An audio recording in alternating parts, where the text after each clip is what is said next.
Welcome everybody to another video in my series documenting my attempts to build a factory on ZOPK1, but a factory that would manufacture all the products centrally and sell them right here.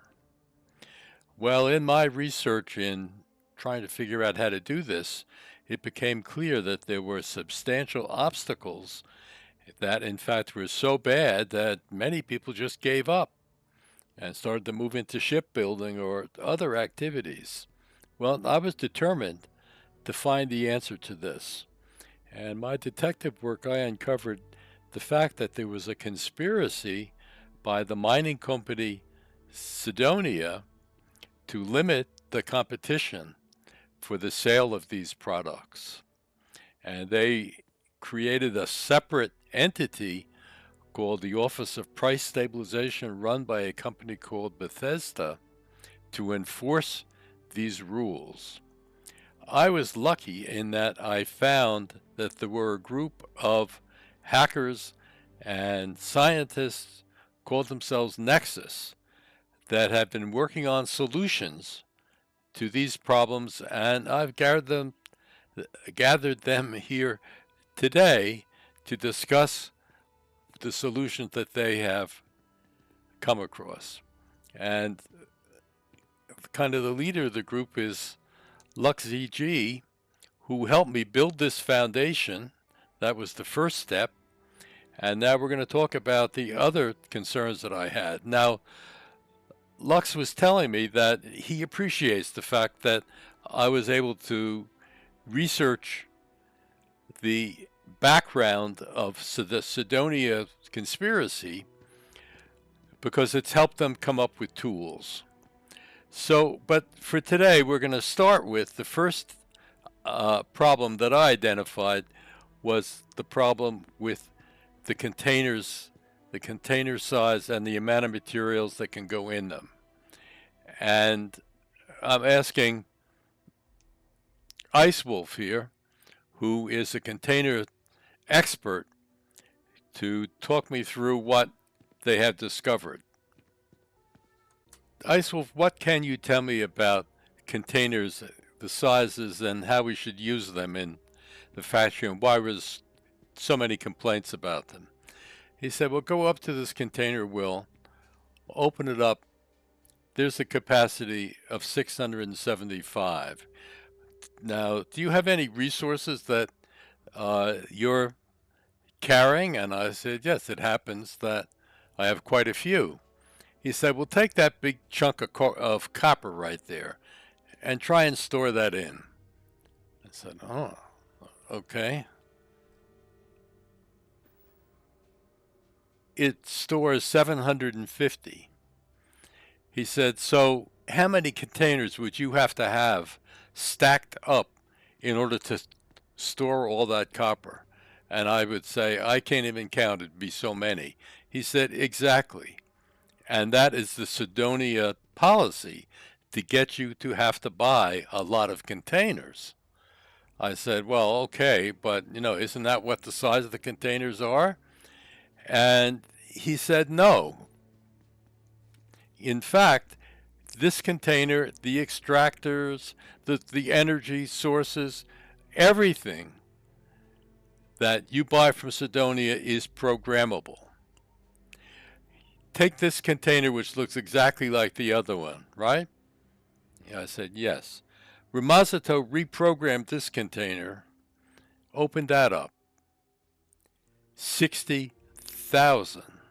I said, wow. So put your copper in that container. Let's see if it fits. Not only does it fit, but it only occupies a third of the capacity of that container. He said, well, of course, that is the reason why, if you're going to deal with materials such as these, you should use containers that are large enough to actually hold them. And I asked, is there any way that I can use these regular containers, which I've already purchased a lot of, stored around the corner, and I said, well, go over and talk to our buddy ToxicWhiteout about the weights of materials. I think he's got some interesting information to share with you. So I've run over here to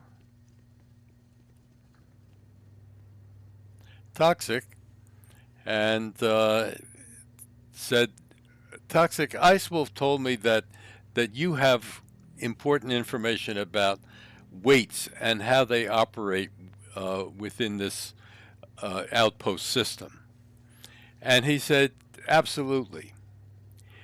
Look at the extractor here. It looks like a regular, you know, pretty plain vanilla, pretty simple machine. He said, in fact, it is extremely sophisticated. In fact, it is so sophisticated that it can refine materials out of raw materials. In other words, there is a choice when you mine the materials of whether you're going to get refined or raw. And the ratio is about 100 to 1. Refined are 100 times less, take less mass and weight than raw materials. I said, well, I don't see anywhere in my menu the choice to choose which type of materials that I want. He said, well, in fact, it is programmable. And I have figured out the programming. So right now, if you open up your inventory, so let me do that again. You see that they're all different weights and masses. I said, yeah, I see that. He said, I'm going to download or upload a program to your inventory program, and you're going to see the difference. So I said, okay, just give me a minute. Okay, I applied the software. What do you call this, by the way? He said, well, I call it weightless junk. Well, no, go in your inventory now. Inventory, resources, 0.01. He said, yes. They've all been now reprogrammed, assuming that you're going to be mining refined materials. I said, wow, that is really technically quite a feat. But how does the extractor and my inventory know what I'm getting? And he said, well, I don't want to insult you, but I'm sure in the 5th grade you studied quantum mechanics, right? And I said, I was mostly playing dodgeball. He said, well, there is a concept in quantum mechanics called quantum entanglement. These extractors and your inventory are quantum entangled so that whichever you choose, the extractor will supply the types of materials that you've programmed. And it happens if you build that extractor using refined materials, for example, it will automatically produce refined materials.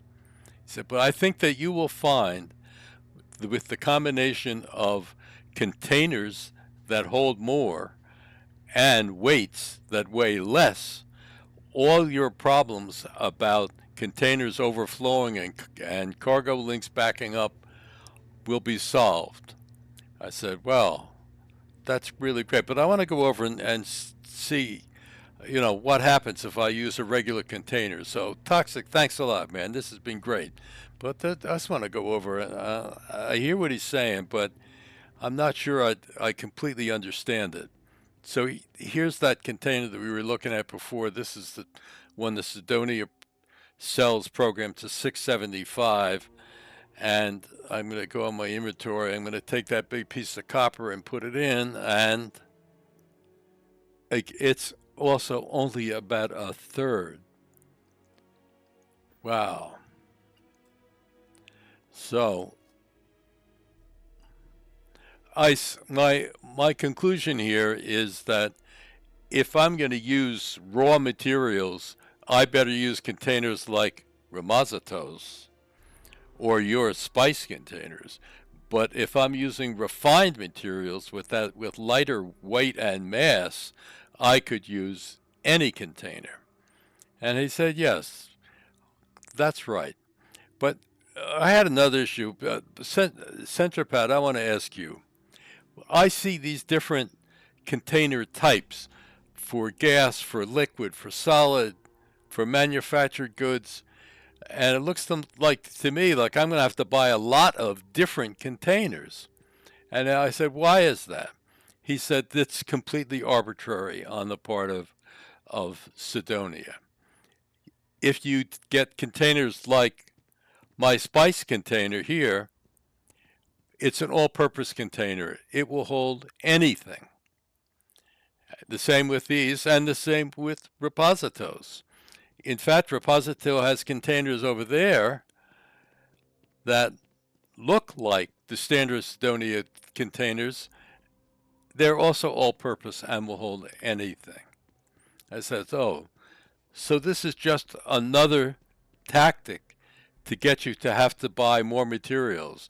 He said, yes, but it's got greater implications than that, because the only time you need to use them is during the hardest part of your production efforts. That's at the very beginning, when you have to organize materials to load the cargo links, and the very end, when you have to load them in to your system for production and link to fabricators. So it also has the perverse impact of clogging up and slowing down and complicating production, which, as you've also already clearly articulated, is part of the tactic on the part of Cydonia. And I said, yeah, but and I also notice it's not like it's a technological problem, because here they have one of their containers which holds all types of materials. The cargo link containers do. The transport ships do. Why do they make us buy separate containers? Well, okay. Answered my own question. And that takes me to the next item which had come up in my research, which has to do with energy sources. So here we have a new friend, MadMax, who has a company called Max Tech or M-Tech UC Nuclear. So Max, tell me about the issues related to energy and why it is such a big problem for people building outposts. Max said the problem with the power supply systems is they're vastly underpowered. For example, Solar Dome here has a power of 30. We have a helium reactor here. It has a power of 50. What do you think that nuclear reactor over there has powered?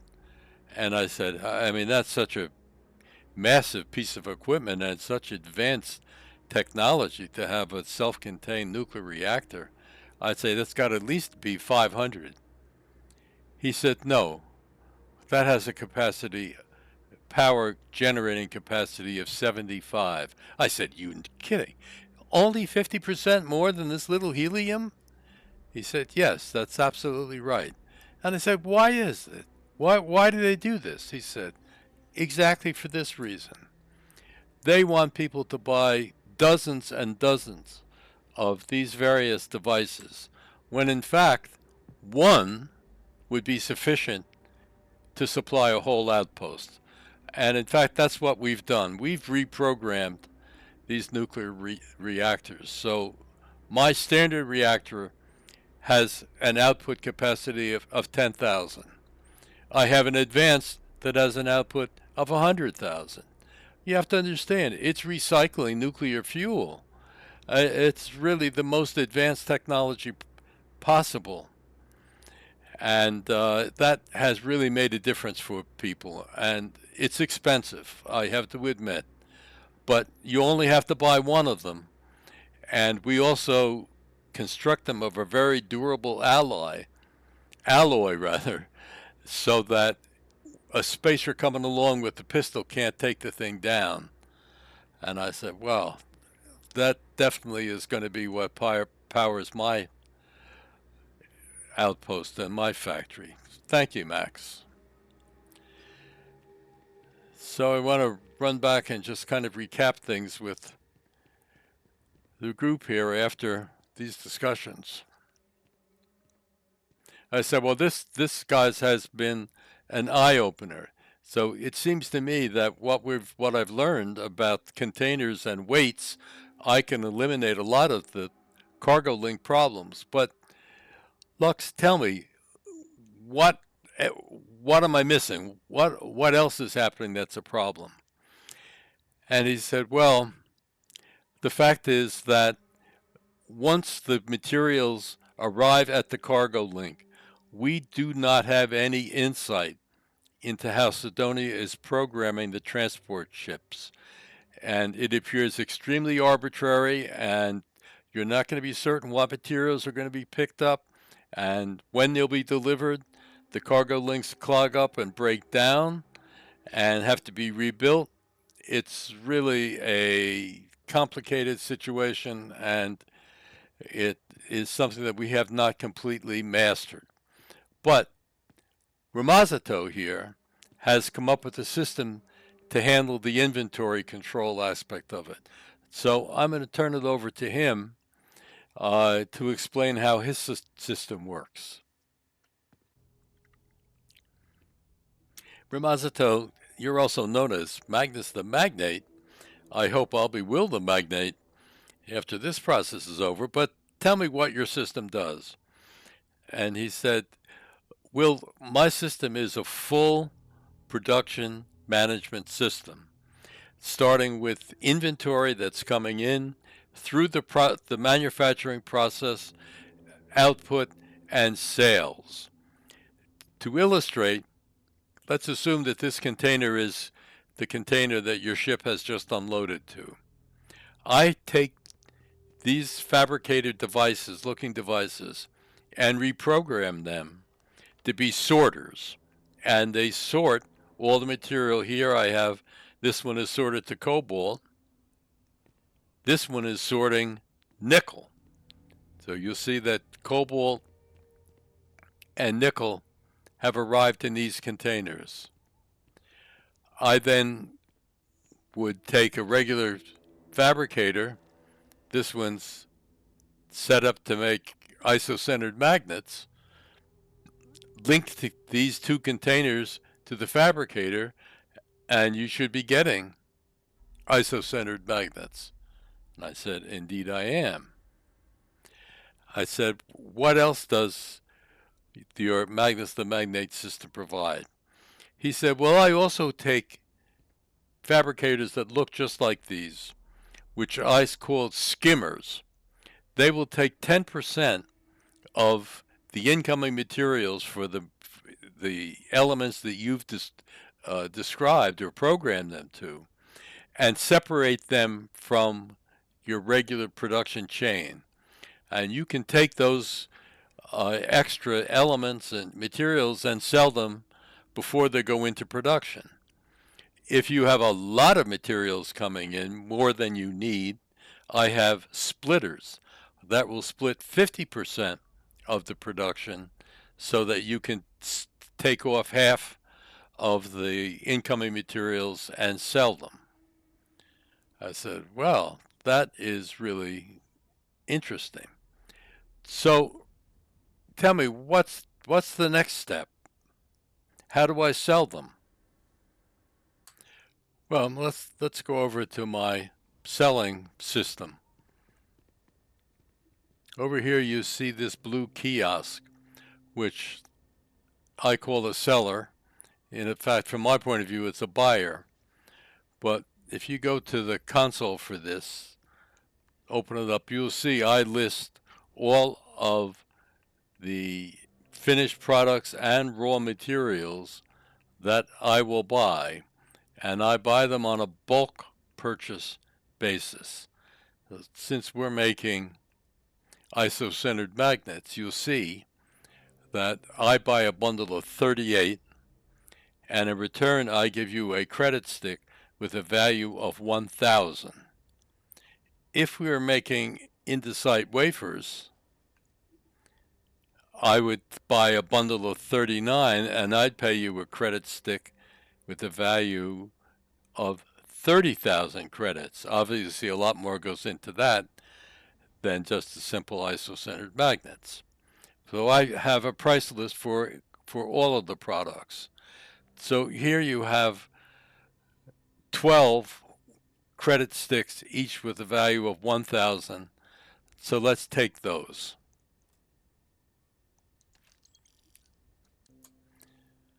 And now let's go over to the Trade Authority, and you can sell them. See, you have a nice 40,000 credit balance from the Trade Authority. We at Nexus help you so that you have a decent balance to work with. But in any event, here's your 12 1K credits. Now you'll see that the wholesale value is only 156 credits. If we sell them all, it's 1,872. We'll sell them all, and that goes into your bank account. And I said, so, okay, let me see if I understand how this would work in my factory. I'm going to I'll be selling 30 different finished products, but then with skimmers and splitters, I could be selling raw materials, refined materials also. He said, yes. And I said, so I'm going to need a kiosk, a seller kiosk for each one. He said, yes, you would. But compare that what it would be like without that, in which you would have 30 products and maybe 30 different raw materials you'd have to carry on your back or in your ship around the universe to find a vendor to sell them to. Here, everything gets converted into credit sticks, which you can put in your pocket. And I said, you sold me. That is a great system, and that's what I'm going to use. He said, good, we'll see you. So just let me go back to everybody.